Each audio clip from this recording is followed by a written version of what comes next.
Bapak Ibu, saudara kasih dalam Tuhan, haleluya. Kita bersyukur kita sudah melewati akhir minggu pekerjaan kita hari ini dan siap untuk memasuki hari libur tentunya besok weekend. Hari ini Jumat 20 Maret 2026. Dan hari ini kita akan belajar mengenai firman Tuhan yang juga tentunya menjadi sumber kekuatan di dalam hidup kita, yaitu mengenai damai sejahtera dalam masalah. Saya percaya damai sejahtera itu adalah elemen yang penting di dalam kehidupan kita, karena damai sejahtera ini akan mempengaruhi seluruh dimensi perilaku kita. Bila hati kita penuh dengan pergumulan, masalah, kita bisa saja depresi, frustrasi, bahkan beberapa orang bisa mengalami panic attack, di mana dia seperti orang yang penuh dengan anxiety atau kegelisahan.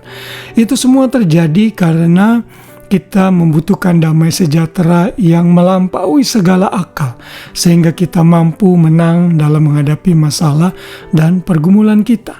Karena itulah hari ini kita diingatkan dalam menghadapi beban berat, dalam pergumulan dan permasalahan yang kita hadapi, kita harus memiliki damai sejahtera sejati dalam diri kita. Dan damai sejahtera sejati itu hanya bisa didapat di dalam Yesus.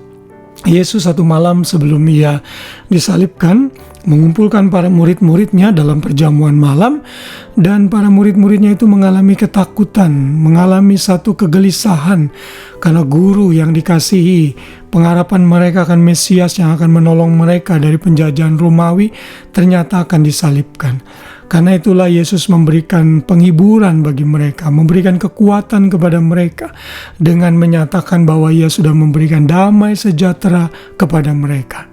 Dalam Yohanes 14 ayat 27 yang menjadi ayat hafalan kita, Tuhan Yesus berkata, "Damai sejahtera Ku tinggalkan bagimu, damai sejahtera Ku berikan bagimu. Dan apa yang Ku berikan tidak seperti yang dunia berikan kepadamu, janganlah gelisah dan gentar hatimu." Saudara, ayat ini memberikan satu penghiburan yang kuat kepada murid-muridnya, sehingga mereka bisa menanggung hal yang cukup berat bagi mereka.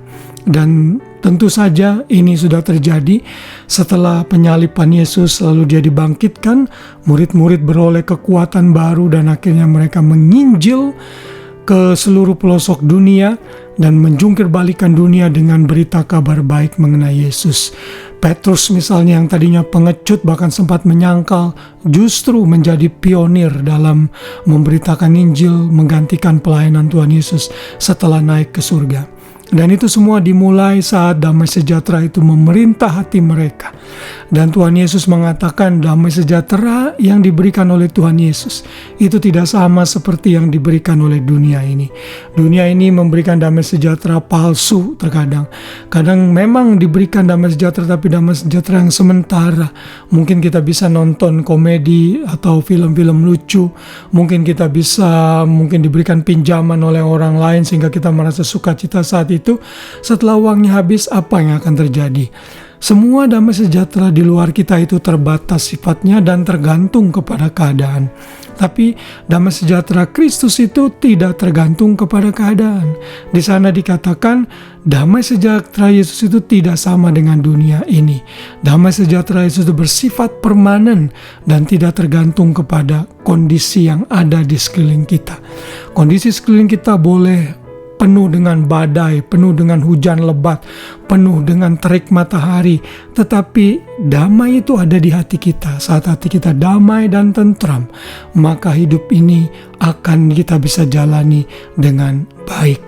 Saudara, suatu hari ada perlombaan melukis bagaimana storm itu harus dilukis. Dan lukisan yang menang pada saat itu adalah ada satu pohon yang berdiri dengan kokoh, tidak goyah sekalipun storm ada di sekelilingnya. Dan ini menggambarkan kedamaian yang Tuhan mau kita berikan. Seperti pohon itu berdiri teguh, tidak goyah sekalipun badai ada di sekelilingnya. Seperti itulah damai sejahtera yang akan meneguhkan dan menguatkan kita. Namun dalam ayat tadi kita juga harus melakukan bagian kita. Tuhan Yesus berkata, "Janganlah gelisah dan gentar hatimu. Do not be afraid, neither let it be afraid." Artinya, saudara yang dan saya harus menjaga hati ini. Tuhan memang sudah memberikan hatinya kepada kita, damai sejahteranya kepada kita, namun tugas kita jangan membiarkan kita murung, gundah gulana, frustrasi, bahkan melakukan hal-hal yang bertentangan dengan kehendak Tuhan. Kita mau Tuhan memelihara hidup kita dan kita percaya sepenuhnya damai sejahtera itu memerintah dalam hati kita. Jangan biarkan kita gelisah, jangan biarkan kita khawatir, karena itu justru akan memperpuruk keadaan kita.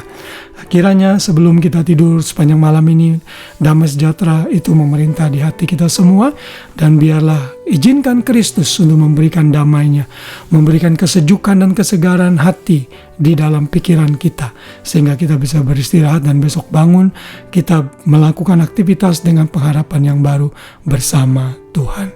Terpujilah nama Tuhan selama-lamanya. Selamat malam dan selamat beristirahat. Shalom, Tuhan memberkati kita semua.